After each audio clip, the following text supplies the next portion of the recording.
On February 23, 2010, snow began falling in the Catskills. Up to 60 inches of new accumulation would bring down thousands of trees and limbs, blocking roadways and causing extensive damage to Central Hudson's electric system.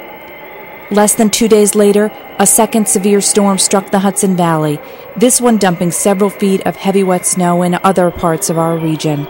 In total, the storms would interrupt electric service to 210,000 customers by causing more than 5,000 individual outages, prompting the largest restoration effort in the history of Central Hudson.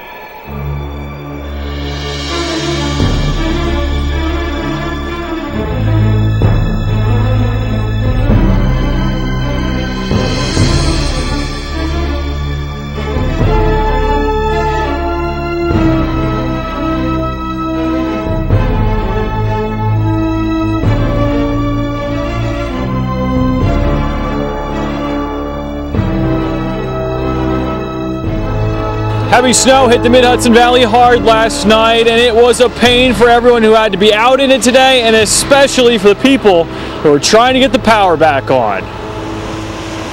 Central Hudson crews hard at work here along Route 9 in Rhinebeck, trying to get the power back on. Lights are off, generators are on, stores are closed. Central Hudson says this morning as many as 90,000 customers woke up without power. The unprecedented snowfall prompted an unprecedented response.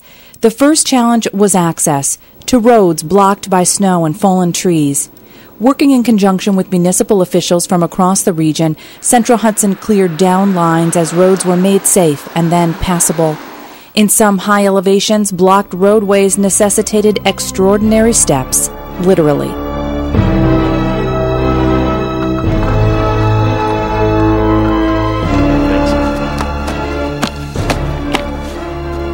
Often working in waist-high snow and continuing adverse weather conditions, a field force of more than 1,000 systematically set about the methodical task of re-energizing transmission lines, neighborhood circuits, individual streets, and finally customer homes and businesses in a massive restoration effort that would take just a week to complete.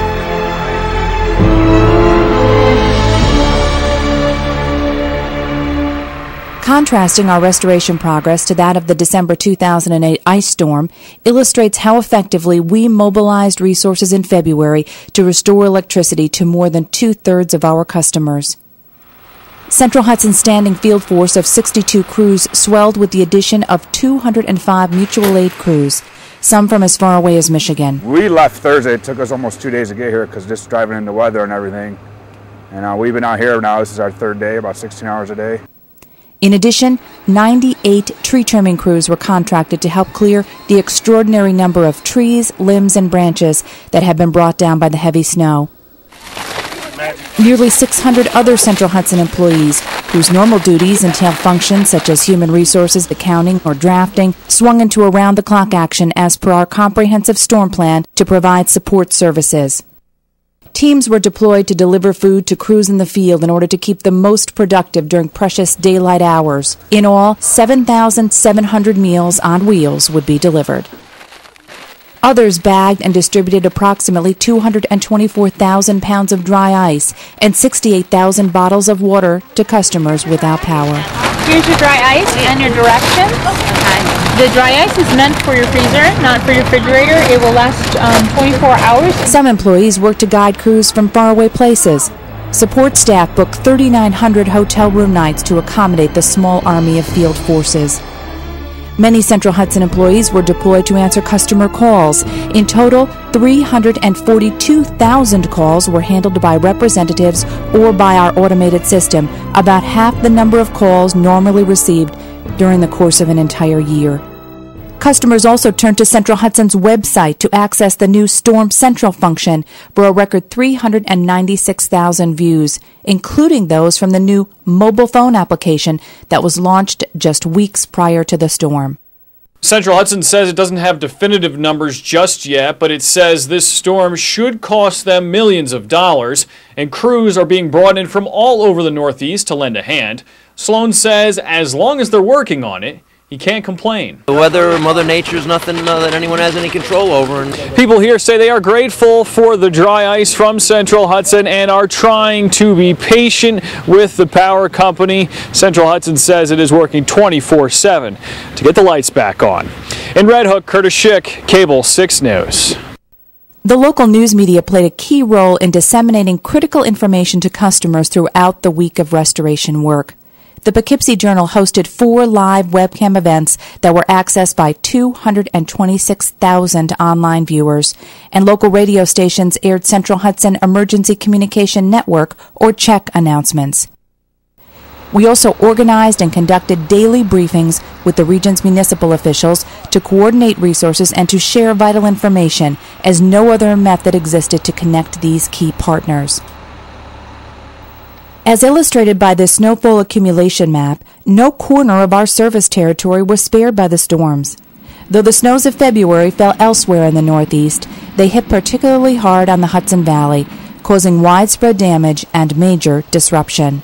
Yesterday it was northern Dutchess County. Today it is southern Dutchess County getting hit the hardest with this wicked winter weather. And just how bad was it? Well, the Thruway Authority had to shut down I-84. Yet despite the many obstacles, Central Hudson made remarkable progress as a result of systematically working a storm plan that will be refined further still as a result of improvements identified during this restoration effort.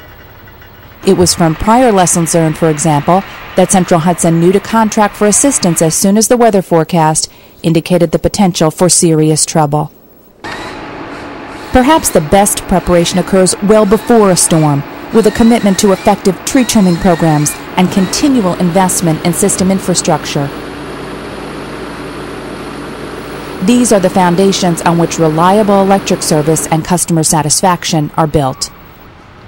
Central Hudson crews hard at work here on routes 44 and 55 in Ulster County. The storm might be over, but the power restoration project continues. Hundreds are out to start the day around the hard-hit town of Plattekill. At this house off Cliff Avenue, you can see why. Snow at least 2 feet deep in spots. Several broken limbs litter the ground. It's those broken branches that Central Hudson says knocked out a lot of the power. The power went out first on the Tuesday. It's a little scary for people to not have power. Then it came back on the Wednesday. No running water. That got bad. And then it was gone again by the end of Wednesday. I also work at a grocery store. I had some potable water put aside. And then it came back on Sunday. The lines were just horrendous. The lights are back on at the post office and for many in the hamlet of Clintondale inside the town. As for whether or not Central Hudson did a good job, the fire department seems to think so, and many of the people that live here. Do you think Central Hudson did a good job? Yes. They did the best they could with what they got. I think they did a pretty good job considering.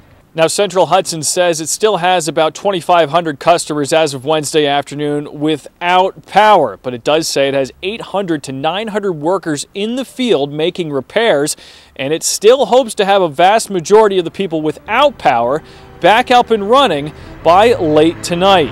Most importantly, throughout the entire restoration, we never relinquished our corporate-wide commitment to safety. Even mutual aid crews, for example, first received a safety briefing before being allowed into the field.